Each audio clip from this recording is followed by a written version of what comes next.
Ball State officials, including here in dining, are taking the isolate incident at Purdue seriously, going as far as sending out a public service notice to the community. Well, the biggest thing we've done to prepare is to notify students about it. And the other thing is to review the treatment and the diagnosis of typhoid, since it is something we don't see terribly often.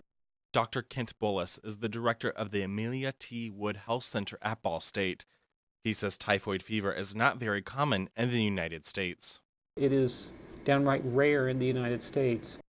Bullis says typhoid fever could be deadly if untreated, but someone could have a hard time determining if his or her symptoms are of that of typhoid fever. Probably the single most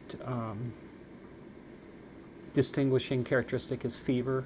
It's unusual to see typhoid fever in someone who doesn't have a fever of at least 103. Ball State student Kate Beard says she is more concerned for her sister that goes to Purdue. I actually ate at the dining court all 3 of the days. I think that the one person who had typhoid was serving, and so my sister's just been really worried because now her roommate is sick.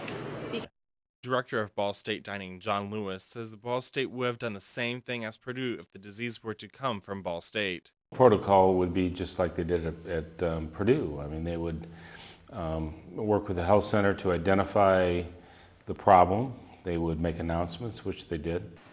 Lewis says dining halls at Ball State take a simple but preventative approach. So they're taught to wash their hands and use gloves. And actually there's 2 steps there.